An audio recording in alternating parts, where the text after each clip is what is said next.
Bismillahirrahmanirrahim.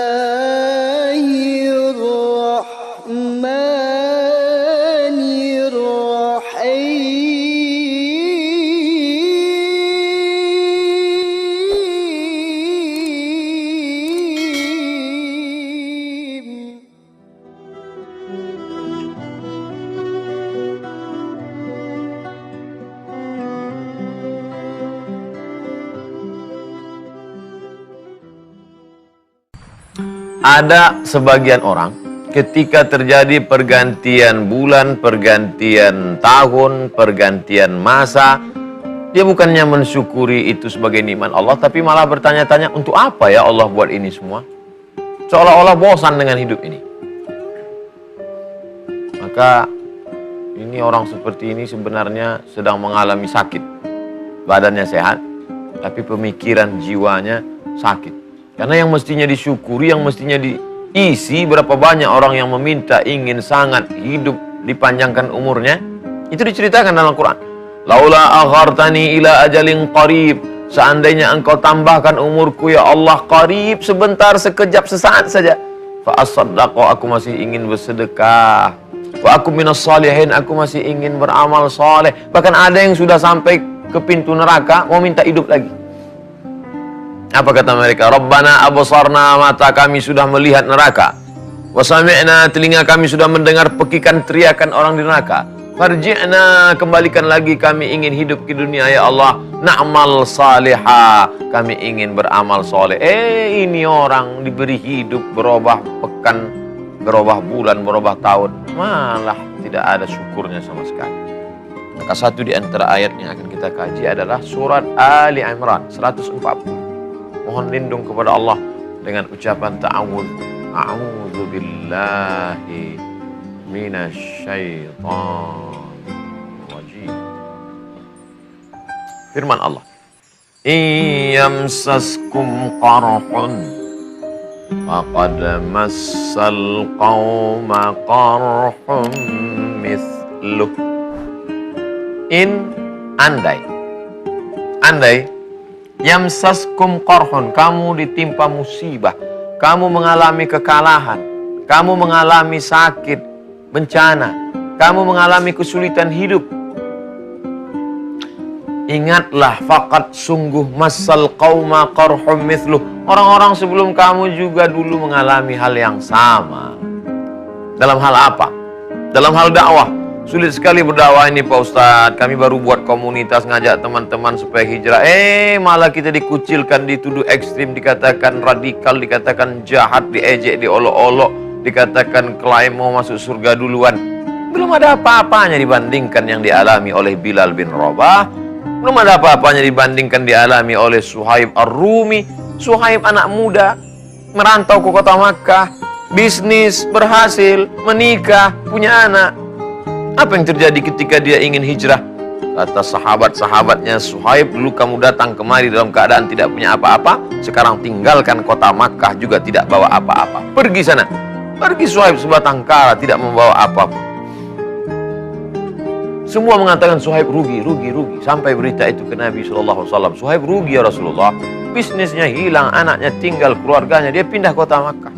Dari kota Makkah ke kota Madinah. Apa kata Nabi SAW? 3 kali. Rabiha Suhaib, Rabiha Suhaib, Rabiha Suhaib. Suhaib beruntung, Suhaib menang, Suhaib berhasil. Iyamsaskum qarhun, kalau kamu mengalami kesulitan, kesusahan, saya ini sakit nggak sembuh-sembuh Pak Ustadz, sudah berdoa, sudah makan herbal, sudah minta, tapi kenapa tidak juga? Adakah penyakitmu itu dibandingkan 10%, 0,5%-nya Nabi Ayyub alaihissalam? Belum ada apa-apa. Iyamsaskum qarhun, kalau kau mengalami kesulitan, maka orang sebelum engkau juga mengalami kesulitan yang lebih parah. Orang yang dikatakan Sayyidul Anbiya wal Mursalin, pemimpin para nabi dan rasul, tidak ada masuk surga kecuali dia duluan masuk surga. Tidak akan ada yang ditimbang amalnya kecuali dia dulu yang persilahkan. Tidak akan ada pengadilan di mahkamah di hadapan Allah Subhanahu wa taala di padang mahsyar sebelum dia memberikan syafaat. Tapi apa yang terjadi pada dirinya? Patah giginya, pecah pelipisnya, berdarah sendalnya. dia mengalami hal yang lebih. Iyamsaskum qarhun. Kalau kamu mengalami kesulitan, kesusahan, kepayahan, penderitaan, faqad massal qauma qarhun mithluh, maka orang-orang sebelum kamu. Oleh sebab itu ketika membaca Al-Quran, oh ini yang dialami oleh Yusuf alaihissalam. Saudara-saudara saya, abang saya, kakak saya benci dengan saya karena saya banyak dapat, karena saya lebih baik, karena kehidupan. Adakah itu sebanding dengan yang dialami Nabi Yusuf alaihissalam? Dibawa oleh saudaranya, dilihat ada sumur tua, dimasukkan ke dalam, saudaranya mengambil darah, lalu menangis di depan ayah mereka, Yakub, lihatlah ayah saudara kami ditangkap. Akhirnya faltaqathu ba'dus sayyarah, sekelompok orang pedagang ingin menimba air, melihat ada anak kecil, mereka selamatkan. Belum ada apa-apanya dibandingkan penderitaan para nabi. Faqsusil qasasa, ceritakan kisah-kisah itu. Untuk apa? La'allahum yatafakkarun. Mudah-mudahan dengan membaca kisah itu berpikir, terasa ringan bahwa beban kita ini tidak ada apa-apanya dibandingkan dengan yang diterima oleh para nabi dan rasul serta para wali-wali Allah yang dialami oleh Wali Songo dulu ketika menebarkan Islam, oleh orang-orang soleh dulu yang menyampaikan dakwah Islam. Maka pergantian zaman, pergantian masa ini adalah sesungguhnya ujian yang diberikan Allah Subhanahu wa ta'ala. Apa yang akan membuat kita kuat ketika kita membandingkan nasib kita dengan nasib yang lain? Masalah urusan dunia, pandang ke bawah, datang syukurmu. Melihat urusan akhirat, lihat ke atas. Lihat mereka yang berjuang, maka akan bangkit semangat jihadmu, bangkit semangat beramal solehmu. Iyamsaskum qarhun faqad massal qauma qarhun mithluh. Wa tilkal ayyam, itulah hari-hari. Baru saja rasanya kita Idul Fitri ya. Ini sudah mau datang Ramadan lagi. Baru kemarin sibuk cari kambing untuk kurban. Sekarang sudah dibentuk panitia mencari sapi lagi. Untuk apa ini semua? Itulah hari-hari Senin, Selasa, Rabu, Kamis, Jumat, Sabtu, Ahad. Datang lagi Senin, Selasa, Rabu, Kamis, Jumat, Sabtu, Ahad. Datang lagi Senin, Selasa. Tahun 1, tahun 2, tahun 3. Satu windu, satu abad, satu milenium. Wa tilkal ayyamu nudawiluha bainan nas. Demikianlah hari-hari itu kami pergantikan, kami pergilirkan di antara manusia. Untuk apa Allah membuat itu? Waliya'lamallahu alladhina amanu. Waliya'lamallahu alladhina amanu. Allah Subhanahu wa ta'ala ingin menguji siapa yang tetap istiqomah dalam amanu, dalam iman.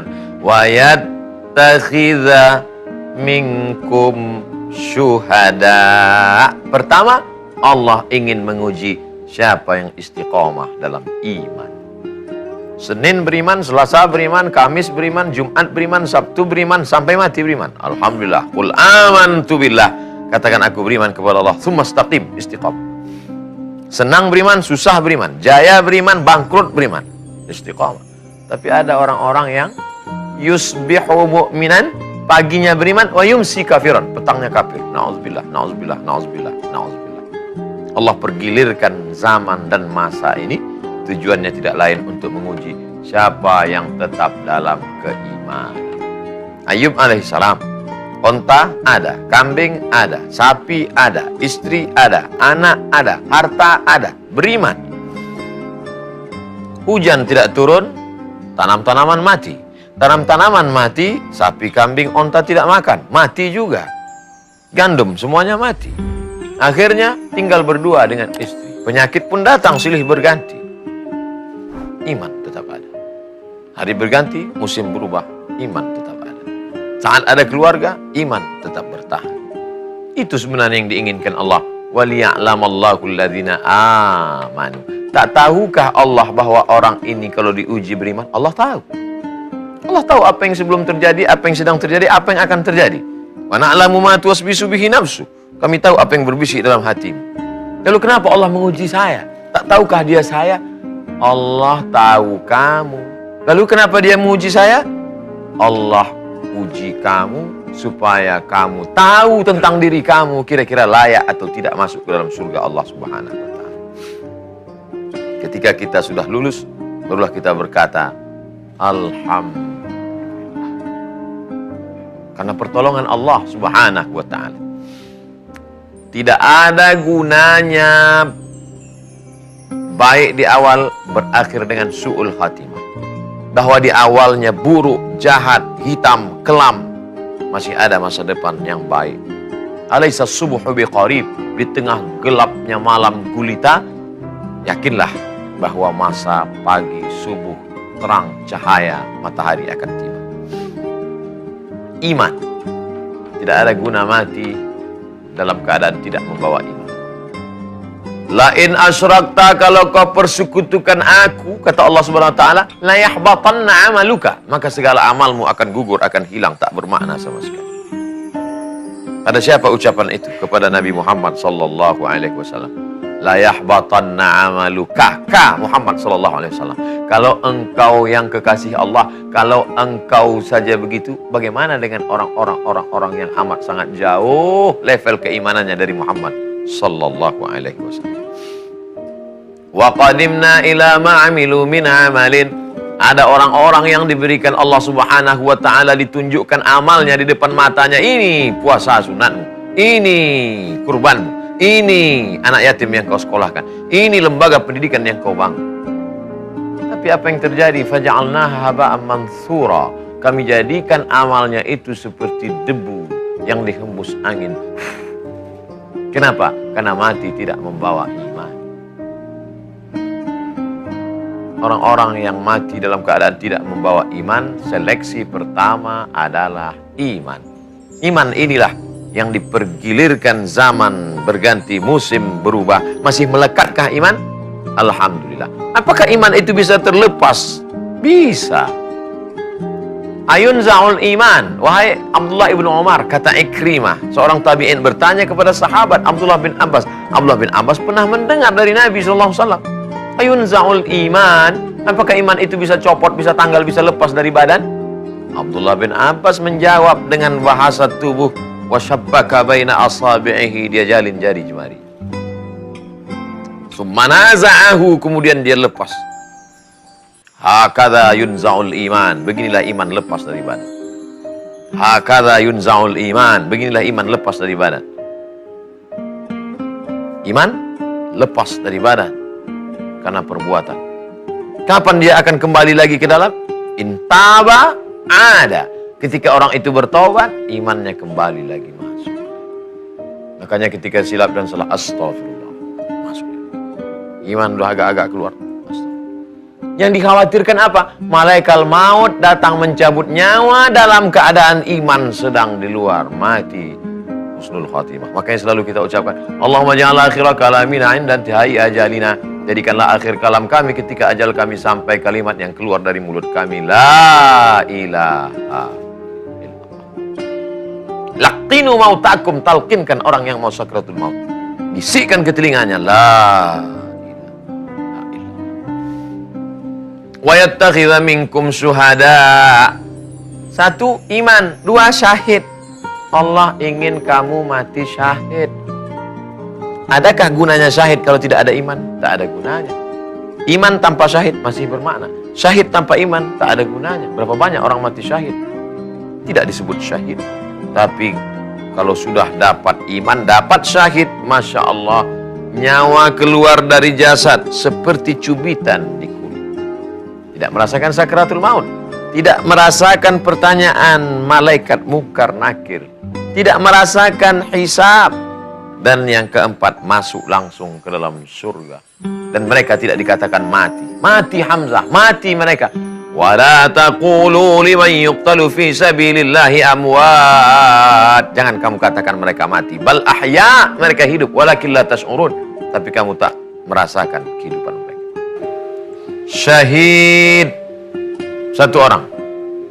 Kalau banyak orang, syuhada, makam para syuhada.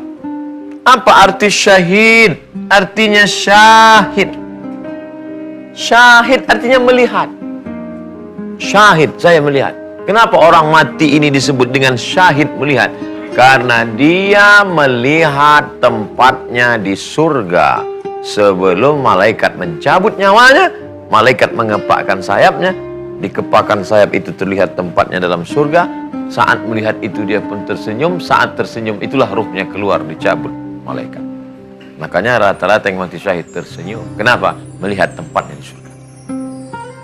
Syahid maknanya masyhud, disaksikan. Masyhud disaksikan. Syahid menyaksikan. Masyhud disaksikan. Siapa yang menyaksikan mereka? Mereka disaksikan oleh para malaikat. Ketika terjadi perang Uhud, selesai peristiwa Uhud terjadi, 3.000 pasukan musyrik Makkah mengepung, menghajar pasukan Rasulullah SAW. Kalah. Selesai, pasukan Abu Sufyan dipimpin panglima perang mereka pulang, dicari jenazah. Terdapat satu jenazah, dialah yang disebut dengan Ghasilul Malaikah. Di tengah kering kerontangnya jazirah Arab yang panas pasir, tapi terlihat di sana basah jenazahnya. Hanzalah. Ya Rasulullah, kenapa jenazahnya basah, menetes air dari rambutnya? Tanya keluarganya. Kenapa tiba-tiba begitu? Ternyata Hanzalah tadi malam pengantin baru. Menjelang pagi datang Rasulullah SAW manggil, Hanzalah, ayo kita perang Uhud. Langsung keluar, tak sempat mandi wajib. Meninggal dia. Dimandikan oleh para malaikat. Kata Nabi, Rasulul Malaikah, dia dimandikan malaikat. Orang mati syahid tidak dimandikan jenazahnya. Maka anak cucu Hanzalah disebut dengan Ya ibna Ghasilil Malaikah, wahai engkau yang kakek moyangmu dulu dimandikan oleh para malaikat. Nih Ustaz salah ngomong ini. Gimana ceritanya dia bisa disebut punya anak cucu? Dia kan pengantin baru, langsung perang, tidak sempat mandi wajib. Meninggal. Ternyata dia sempat berhubungan dan jadi anak-anak yang soleh, keturunan orang-orang yang diridhai Allah Subhanahu wa ta'ala. Wala taqulu liman yuqtalu fi sabilillahi amwat. Jangan kau katakan mereka mati, bal ahya, mereka hidup. Walakin la tash'urun. Kamu tak dapat merasakan kehidupan mereka. Dalam ayat lain, 2 ayat diulang Allah Subhanahu wa taala. Walakin, jangan kamu katakan mereka mati, bal inda rabbihim yurzaqun. Mereka mendapatkan rezeki yang tak terhingga karunia Allah Subhanahu wa taala. Wallahu la yuhibbuz zalimin. Wallahu la yuhibbuz zalimin. Tahun boleh berganti, musim boleh berubah, tapi jangan pernah menzolimi orang. Hai engkau yang menzolimi pembantumu, supirmu. Hai orang yang menzolimi karyawanmu. Hai orang yang menzolimi orang rendah kaki tangan. Hai orang yang menzolimi orang miskin susah melarat. Ingat, sesungguhnya engkau sedang membuat kegelapan. Ittaquz zulma. Takutlah kamu terhadap perbuatan zalim. Fa inna zulma zulumatun yaumal qiyamah. Karena kezaliman hanya akan menjadi kegelapan pada hari kiamat. Gelap hari ini, hidup lampu terang benderang. Tapi di akhirat kau mendapati kegelapan. Tak tahu kemana arah dan tujuan.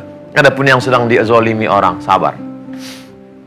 Orang yang dizalimi, teraniaya, sabar. Illa rafa'ahullah. Sesungguhnya Allah ingin mengangkat derajat.